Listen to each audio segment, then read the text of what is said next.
Hello everyone, you know how CAVE makes some of the best shmups ever? Wouldn't it be damn cool if we could run a game like Deathsmiles on the mini classics? Let's see what happens. And we got Deathsmiles running. It's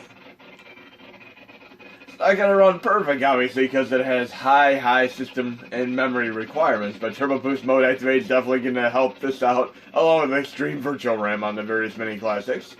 Still happy that the game's even running because typically if you tried loading this in the past, it would outright crash, freeze, cause corruption on your disc, etc.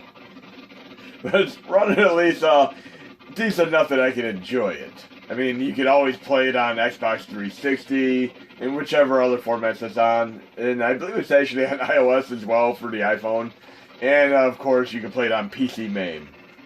I'm going to show you how the game would typically run, but I'm very happy this game is running now because I've tried this a few times in the past.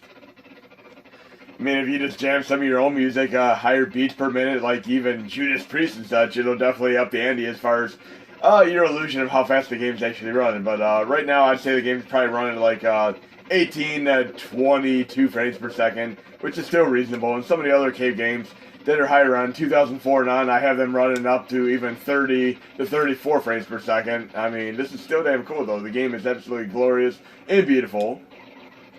And one of the few games I've ever seen that really impressed me like this in the past was actually Soul Divide. And of course, we're talking about TurboGrafx CD games such as, of course, Gate of Thunder, Lords of Thunder, all that. Look at it, this is damn cool. This is what I would consider like the character from Cotton going on to greater, bolder things. I mean, obviously, that was made by Success. This is made by CAVE, but still fun stuff. And who knows, maybe somebody from Success actually worked with CAVE. I'm pretty sure that's the truth, too. Let's use some of our power-ups here. We'll try a couple other CAVE games and show you the definite performance differentials here. We'll at least take this boss out real quick. Bullet Hell. Even when I played Gradius back on my NES, original NES with the NES Advantage, I used to use the slow motion mode activate, which is pretty fun to play games like that, and even Biobilly and such. Oh wait, I gotta take the boss from behind too? It's been a while since I last tested this out. Come on, I'm ready. There we go. This music is so Castlevania-esque too. It's like they took Castlevania and turned it into a shmup. That's exactly what this feels like to me. Oh yeah, take the special power here, take this boss down really light and fast. Okay. Oh yeah, anyways, we have Deathsmiles. It's running roughly 20 frames per second, give or take, on the mini classics. We're going to move on to another game now. Go to low content, start trajectory, dummy, and we'll try another game. What do we want to do? We'll do this really cool game here. Again, even a memory check alone could pretty much just kill this game before it even gets there. It's dead on arrival before it even loads due to the extensive memory checking. You'll see in a moment here what happens. Right here, checking memory. Just showing you this, and obviously when you're on PC this is an issue because you have more RAM, but this right here, just this memory check right here, can take a couple hundred megabytes of RAM typically, so you're going to absolutely need Xtreme Virtual Ram if you even want to attempt to play this with the update. And luckily on PlayStation Classic, with the Turbo Boost mode activate in place, it loads a little bit better. I've had it crash like roughly like 60% of times when I've been doing earlier testing, but I have it running 100% of times now with the performance tweaks in place. And checking the EEPROM. And EEPROMs are typically what would cause issues in quite a few games, like Run and Gun for Konami, that game. I mean, we had to actually have a bootstrap EEPROM in place, so the infrared was already created so we could actually load the game. And there are a few other games like Gaiopolis, which have issues like this, but I have a little placeholder fix in place for that right now until we get a more permanent fix, but the game loads pretty much every time now. But we're going through the memory check right now. I just want you to see this, and you can see the performance and speed is really not too shabby on this game once we're past the memory check here. Okay, we should be up and going here in a few seconds. Okay, you get this little title screen here. And these are games that, I'd say these most remind me of trying to run the arcade STV games, which are the equivalent of like Sega Saturn hardware. When I ran these on my Android and PC years ago, this is pretty much how these performed. But we're going to start this out for a minute here. And you can see this game is 2004. And Deathsmiles was 2007, so yes, we're actually running games that are beyond the scope of what would typically run on the mini classics. But you can see this game here is probably going to be running roughly 30 frames per second. I've already done the testing here, but you'll see in a moment here how this runs. It's kind of cool because I was just showcasing that Beetle wrestling game on Naomi, and this feels like it's a shmup homage to it. See, this game is actually quite playable. It runs a little bit faster than Deathsmiles. Very, very fun stuff. Like I said, indeed, just get some of your real music going. I mean, Judas Priest, Megadeth, Pantera, Slayer, as you will. Latest 5 or Death Punch, whatever you want to play. Or even some Kami Christ right out of Devil May Cry. And the way these bugs are, they kind of remind me of the ships that are both in Farscape and Lex. They're like bug-like ships as far as like living essences and stuff. Have any of you ever actually watched Farscape or Lex? Lex is the type of show that I saw like on the Sci-Fi Channel and Showtime, etc. And I used to just skip right by it thinking it was a goofy show, but then I gave it a shot and found out to be like a very, very adult, like Lost in Space show in essence. Each episode was just a very, very goofy show. Like even in like various episodes of Lost in Space, you'd have like space biker redneck hillbillies, and then you'd have like hillbilly episode, and of course Farscape and stuff. In Lex, should we say.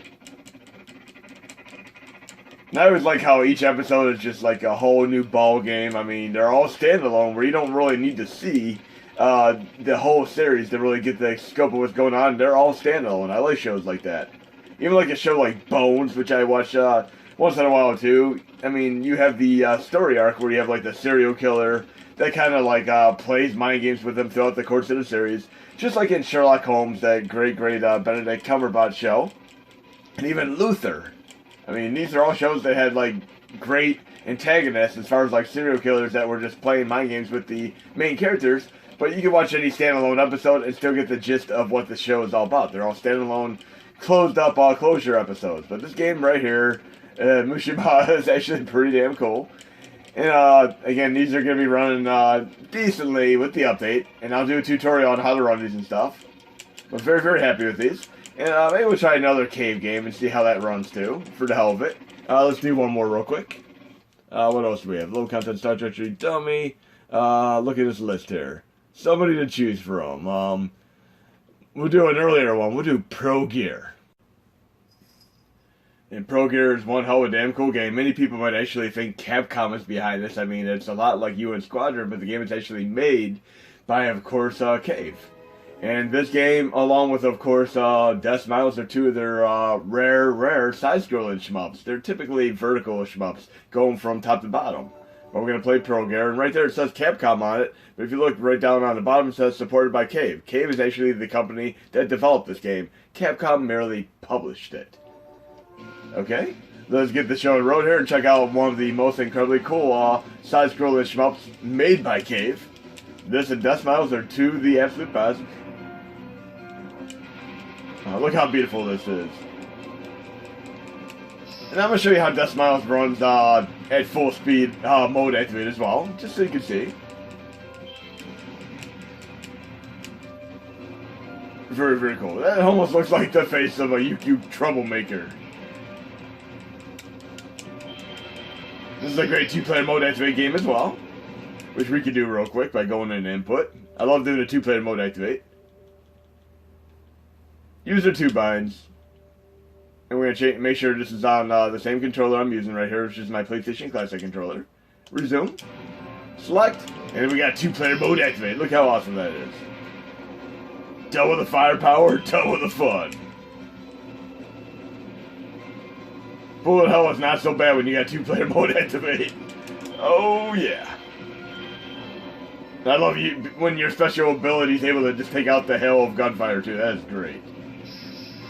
So one thing that's really cool, even when you play like a game like Strider and such, and you get these upgrade power-ups where sometimes initially enemy firepower can hurt you, then later on you can actually deflect the firepower. That's a cool ability in any game.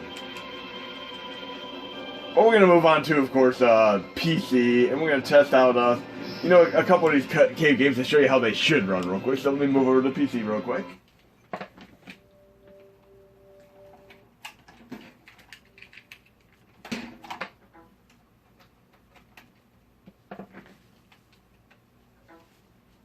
Okay, we're on the PC, and I have a bunch of the CAVE games I was testing out. And we're going to open up MAME, which is the PC emulator here. And this has pretty much really got me into computers to begin with. MAME way back. We're going to play Deathsmiles right here, and you're going to see exactly how the game should run if it's at full speed mode activate. And luckily, you can play this on Xbox 360, iOS, other various formats. But wait to hear this great Castlevania-esque music here.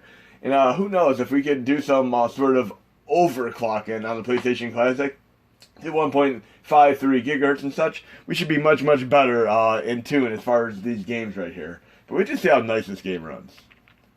And the memory check is going to be much less intrusive on my overall memory capacity here. So, yeah, I have a couple gigs of RAM, so we're fine on here. I mean, there's still room for improvement on the PlayStation Classic, Genesis, SNES, NES. I mean, each and every update I try to push out just a little bit more juice. But here we go. Smiles for the win here. And this game is just absolutely incredible. I'd have to say it's in my top 3 shmups made by CAVE. I'd have to say my favorite one of them all is actually Guange. I mean, Guange is just absolutely amazing. But here we go. Listen to this great Castlevania-esque music here. What stage do we want to do? We'll do this stage right here. Listen to this amazing music here. And I also like the game Agony, which is on Amiga, which has a little bit of the awesomeness of this type of game. But listen how cool this is, and this is beautiful. And I use my power by accident just like you do in Streets of Rage, and of course Golden Axe, etc. But yeah, this game is just absolutely like a combination of like Agony and of course games like Cotton. This is just flawless, and of course with the genetic qual of CAVE, awesome shmupness. And we all know that many of the subdivisions, like Toplan and such, when Toplan went down, they branched off to various other companies, such as of Takumi, who did Gigawing and such, and then of course we have CAVE, who did games like this, Don Pachi and such. We're gonna get to the boss battle mode activate here in a minute though. And yes, this is definitely one of my guilty pleasures. I'll be running this on PC, but if I'm on a go, I'll probably bring my mini classic along and play it at 20 frames per second. Still nice to be able to play this at full speed mode activate though. And this would be damn cool if they actually put this like on PS4 and such in the future. I would love to have like a CAVE collection on PS4, Switch, or even Xbox One. All of these games, I mean the entirety of their collection. And they'll probably end up doing like 2 collections. All the way up to 2003 and then 2004 to current. I mean, there are so many great games. Oh, we don't want to get bullet hell mode activated here. Look at this, is crazy. We got this. I'm going to try to get through this boss battle without getting taken out. Whoa! This music is so awesome. Okay, we got that down. We'll do a little bit of another stage. Then we'll try the Mushihime-Sama game real quick. But yes, you have the means. I mean, don't think you have to play everything on your mini classics. I mean, if you have a PC, I can help you guys and gals get these up and running on your PC as well. I mean, this is just so incredible being able to play Deathsmiles here. And I actually have this on actual disc as well as digitally for the Xbox 360, so I'm absolutely entitled to be able to run this. Yes, this is great. And we'll try a couple more of these CAVE games to see how they run on PC. And most of these I've gotten running on the mini classics as well. I've been testing these for the last couple of days, trying to get them as optimized as possible. And even this game ran just absolutely god-awful. It was like slowing and hesitating real bad. It was like just slowing down to a crawl and freezing, crashing, causing corruption. But I actually have it running pretty nice now. We're going to go back out and do the Musha game real quick. It's a mouthful to even pronounce. Where do we go? Right here. Mushima. We'll do this one right here. See how this runs on here. This is the one that I just ran on the PlayStation Classic a couple minutes ago. And the memory check is going to be much bolder, faster, vibrant. Just like your typical new Doritos flavors. You ever notice that when you try some of these new Doritos or chip flavors, some of the ones that say bacon flavored end up tasting like dog food or smelling like dog food? It's hard to find like a really good bacon flavored chip other than like Tato Skins. And if we're going to do Tato Skins, I'd rather do Tato Skins legitimately. And I have an air fryer that I picked up last year, and that's just the best thing. It's like the best investment. It's like going right between an oven and a microwave with like convection cooking. Everything cooks even out rather than you having like cold insides of hot dogs and such when you use the microwave. Air fryer is just a fantastic investment. Okay, we're trying the Mushihime game, and this will be our final game for this demonstration here. Oh, great. This is beautiful. CAVE has just done so much incredible work on these games. And again, this game was running roughly 30 frames per second when I was running on PlayStation Classic, but here is just perfect. And the music is amazing. Sounds like music you'd hear in like an 80s cartoon series, like Cops, Thundercats, etc. He-Man, Masters of the Universe. We'll get to a little boss battle here real quick, but yeah, this is just awesome. And of course, these are the type of games that you can beat by using infinity creds, but if you master them and learn the scoring system, they're just as fun as pinball, where you can learn them in a minute, take a lifetime to master, and just go for your high score mode activate. Oh, we gotta take this boss out without getting oh, no, we're not gonna lose a life here. We need to finish this in grace here. But yeah, let me know what you think of Farscape and Lex, and if you can think of any other shows that are similarly minded as far as like different kind of sci-fi. I mean, I like the more serious sci-fi such as Battlestar Galactica as well, but I'm really thoroughly enjoying the goofy overall nature of Farscape and Lex. And Lex is probably my favorite sci-fi show of all time, and I've watched it a couple times, just absolutely enjoying it. Enthralling series, all 4 seasons. Of course, the first season is actually a series of movies. But oh, this is great. It's hard to stop playing this one. Oh, look at that awesome scroll in there. Oh, wow, that is great. This is actually the farthest I've made it in this game. Because I kind of stopped it when I was testing it. That was a nice surprise there. Just imagine if they did like a Jurassic Park style shmup like this. I'm not talking about the 3D one on the Model 3 hardware and such. I'm talking like something like this. This would be amazing for Jurassic Park. But this is going to be the tail end of this video, and I'll do more videos with more CAVE games on the mini classics. And of course, I'll showcase these running on the Mega Drive, SNES, SNES classics as well. And then I have some more Naomi Atomiswave videos to discuss and showcase as well. And I'm trying to get the release out probably sometime early August. I mean, I'm trying to get the memory as optimized as possible. I hope you enjoyed this video, and there'll be more to come.